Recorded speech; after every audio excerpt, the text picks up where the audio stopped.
আসসালামু আলাইকুম প্রিয় শিক্ষার্থীবৃন্দ। আমরা পূর্ববর্তী ক্লাসে ব্যাখ্যা করেছিলাম মূলদ সংখ্যাটা কি। এখন আমরা মূলদ সংখ্যার সাপেক্ষে অমূলদ সংখ্যাটা আলোচনা করব। মূলদ সংখ্যার সাপেক্ষে আমরা কি করব? এখন অমূলদ সংখ্যাটাকে আলোচনা করব। অমূলদ সংখ্যাটা কি? অমূলদ সংখ্যা হচ্ছে অমূলদ সংখ্যাটা হচ্ছে অমূলদ সংখ্যা। অমূলদ সংখ্যা। ওকে, তাহলে মূলদ সংখ্যা সাপেক্ষে যদি আমরা অমূলদ সংখ্যা আলোচনা করতে চাই, তাহলে আমরা কি বলছিলাম? অমূলদ সংখ্যা হচ্ছে ইরেশনাল নাম্বার। তার মানে যাহা মূলদ নয়। তার মানে কি? যাহা মূলদ নয় তাহাই হচ্ছে অমূলদ। কেমন বিষয়টা? যাহাকে পি বাই কিউ আকারে প্রকাশ করা যাবে না। যাহাকে কি করা যাবে না? পি বাই কিউ আকারে প্রকাশ করা যাবে না। তাহলে লক্ষ্য করেন এখানে কি ছিল? আমরা এখানে যে বিষয়টা দেখছিলাম সেটা হচ্ছে যদি কোনো সংখ্যাকে, যদি কোনো সংখ্যাকে কি করা যায়, পি বাই কিউ আকারে প্রকাশ করা যায় সেটাকে বলছিলাম মূলদ। কিন্তু পি বাই কিউ আকারে প্রকাশ করা যাবে না।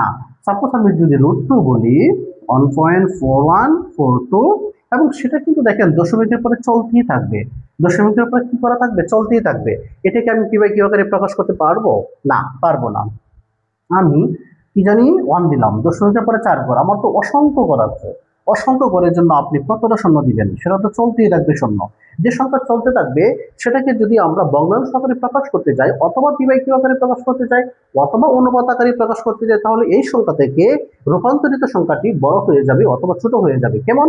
কারণ আমরা এটা তো আমরা কি করতে পারতেছি না? ওইটাকে লিমিটে আনতেই পারতেছি না, কারণ কি? সেটা চলতে আছে। যেমন লক্ষ্য করেন পায়ের মান 3.1416, সেটাও কি পায়ের মান চলতেছে, পায়ের মান চলতেই থাকে। আমরা জানি পায়ের মান কখনো লিমিট না, ওইটা এখন পর্যন্ত সর্বশেষ কি হবে আমরা এখনো বের করতে পারি নাই। তাহলে আমরা 1 এর পরে কতটা শূন্য দিব সেটাকে আমরা জানি? আমরা সেটা জানি না। সেই জন্য ওই যে পায়ের মান 3.1416 সেটা একটা অমূলদ সংখ্যা। কারণ হচ্ছে সেটাকে কি আকারে প্রকাশ করা যায় না? পি বাই কিউ আকারে প্রকাশ করা যায় না, অনুপাত আকারে প্রকাশ করা যায় না। কেন পি বাই কিউ আকারে প্রকাশ করা যায় না? কেন পি বাই কিউ আকারে প্রকাশ করা যায় না? কারণ দশমিকের পরে অসংখ্য ঘর রয়েছে। দশমিকের পরে কি রয়েছে? অসংখ্য ঘর রয়েছে। হ্যাঁ, সুতরাং সেটাকে পি বাই কিউ আকারে প্রকাশ করা যায় না।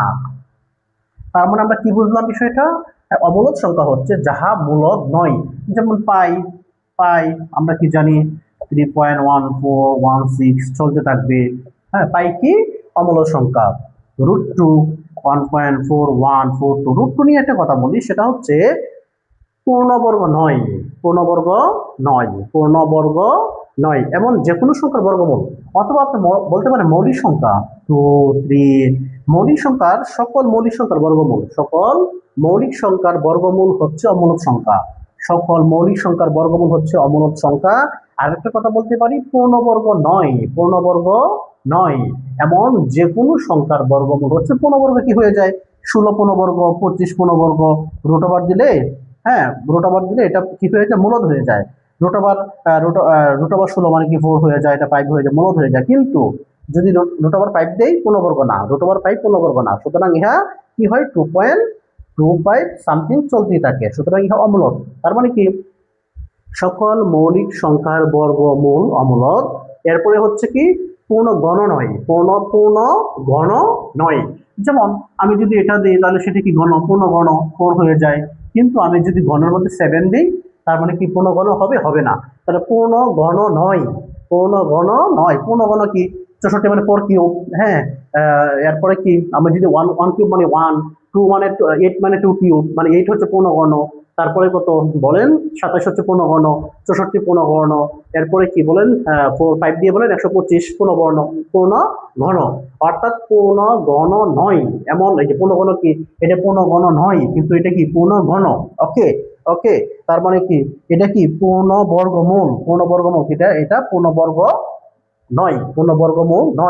যেটা পূর্ণবর্গমূল নয় সেটাই অমূলদ। যেটা পূর্ণ গণ নয় সেটাই অমূলদ। কথা বোঝাতে পারছি? যেটাকে পি বাই কিউ আকারে প্রকাশ করা যায় না সেটা অমূলদ। পাই অমূলদ, √2 অমূলদ, ইর মান 1.71 চলতেই থাকে। হ্যাঁ, সেটা কি? অমূলদ। এই সংক্রান্ত জিনিসকে আমরা বিবেচনা করতে পারি অমূলদ। তাহলে আমরা পার্থক্যটা আশা করি বুঝতে পারছি। সবাইকে ধন্যবাদ।